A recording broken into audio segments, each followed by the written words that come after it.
नमस्कारम। आप हैं आईपी पावलाव और इस वीडियो में हम आईपी पावलाव के अधिगम सिद्धांत को समझेंगे। चाहे आप रीट की तैयारी कर रहे हों, UP TET, H TET, C TET, TGT, PGT, जिस भी प्रतियोगी परीक्षा के पाठ्यक्रम में अधिगम के सिद्धांत शामिल है, वहां पर आपको पावलाव का अधिगम सिद्धांत पढ़ना होगा। मैं एसपी शोरान आपका स्वागत करता हूं आरपीएससी टॉपर विथ एसपी इस यूट्यूब चैनल पर। पावलाव के अधिगम सिद्धांत में हम देखते हैं, सबसे पहले पावलाव का जो अधिगम सिद्धांत है, इसके कुछ अन्य नाम भी हैं, जैसे शास्त्रीय अनुबंध सिद्धांत, जिसे इंग्लिश में कहते हैं क्लासिकल कंडीशनिंग थ्योरी, संबंध प्रतिक्रिया सिद्धांत, कंडीशनड रिस्पॉन्स थ्योरी और अनुबंधित अनुक्रिया सिद्धांत। ये पावलाव के जो अधिगम सिद्धांत हैं, इसके कुछ अन्य नाम हैं। पावलाव मूल रूप से रूस के रहने वाले थे और इन्होंने जो प्रयोग किया, जिस प्रयोग के कारण इनको 1904 ईस्वी में नोबेल पुरस्कार मिला, और उसका विषय था पाचन क्रिया की देहिकी। इन्हें जो नोबेल पुरस्कार मिला, उसकी श्रेणी थी मेडिसिन अर्थात चिकित्सा के श्रेणी में इनको यह पुरस्कार, नोबेल पुरस्कार दिया गया। इसी प्रयोग को, जिस प्रयोग को इन्हें नोबेल पुरस्कार मिला, वो हम इस वीडियो में पढ़ेंगे। सबसे पहले बात करते हैं इनके प्रयोग की, उसके पश्चात कुछ महत्वपूर्ण शब्दावलियों पर भी चर्चा करेंगे। सबसे पहले बात करते हैं सामान्य स्थिति की। यह है सामान्य स्थिति। यदि कोई कुत्ता भूखा है और उसके सामने भोजन प्रस्तुत किया जाता है या भोजन लाया जाता है, तो लार उसके मुंह से श्रावित होती है। यह है जनरल सिचुएशन। अब बात करते हैं हम प्रयोग के संदर्भ की। प्रयोग में क्या किया गया? कुत्ता जो है वह भूखा है, घंटी बजाई गई और उसके तत्काल पश्चात भोजन दिया गया। अब क्या हुआ? ये प्रक्रिया बार बार दोहराई गई। कुत्ता जो भूखा है, घंटी बजाई गई, और अब क्या होता है कि घंटी बजाने के तत्काल बाद लार का स्राव होता है, उसके पश्चात भोजन प्रस्तुत किया गया, और इस प्रक्रिया को बार बार, कई बार दोहराया गया।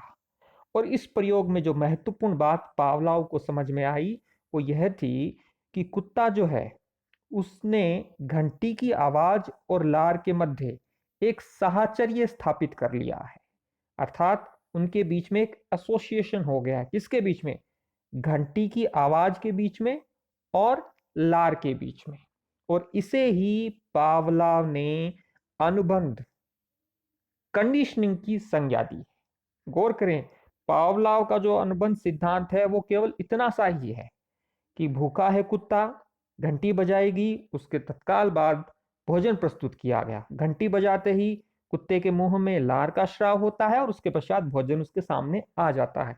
यही है अनुबंधन कंडीशनिंग, जिसे कहा गया है संबंध प्रतिक्रिया सिद्धांत या फिर क्लासिकल कंडीशनिंग थ्योरी। अब कुछ शब्दों को और शब्दावलियों पर गौर करते हैं। कुत्ता जो है, यहां पर सीएस है। सीएस जो है वह है कंडीशनड स्टिमुलस। ये कंडीशन स्टिमुलस है घंटी। उसके पश्चात सीआर, ये कंडीशनड रिस्पॉन्स है। घंटी की आवाज के कारण जो लार होती है उसे कहा जाता है सीआर, और उसके पश्चात प्रस्तुत किया जाता है भोजन। इसको हम और समझते हैं थोड़ा सा। देखिए, स्वाभाविक उद्दीपन या उद्दीपक वो कहा जाता है भोजन को, जिसे कहा जाता है यूसीएस, अनकंडीशनड स्टिमुलस। कुत्ते के लिए जो भोजन है वो यूसीएस है, अनकंडीशनड स्टिमुलस है। और इस यूसीएस अर्थात भोजन के प्रति जो स्वाभाविक अनुक्रिया अर्थात यूसीआर कुत्ते द्वारा की जाती है, वो क्या है? लार। इसे कहते हैं अनकंडीशनड रिस्पॉन्स, यूसीआर। ये सामान्य स्थिति है, एक नंबर बिंदु के माध्यम से हम जो देख रहे हैं। अब बात करते हैं प्रयोग में क्या हुआ। प्रयोग में यह हुआ कि सीएस अर्थात कंडीशनड स्टिमुलस कुत्ते के लिए सीएस है घंटी की आवाज। इसे हम तटस्थ उद्दीपक या फिर अनुबंधित उद्दीपक या उद्दीपन भी कहते हैं। इस सीएस अर्थात घंटी की आवाज के तत्काल बाद पावलाव ने यह नोटिस किया कि कुत्ते के मुंह में लार का स्राव होता है। अभी उसके सामने भोजन आया नहीं है, लेकिन उस घंटी की आवाज से ही लार का स्राव होने लग जाता है। इसे कहते हैं CR, कंडीशनड रिस्पॉन्स। तो आप समझ गए होंगे पावलाव के अधिगम सिद्धांत में जो है सीएस जो है वह है घंटी की आवाज, और उसके पश्चात होता है CR। CR का मतलब है कंडीशनड रिस्पॉन्स, जो क्या है, लार है।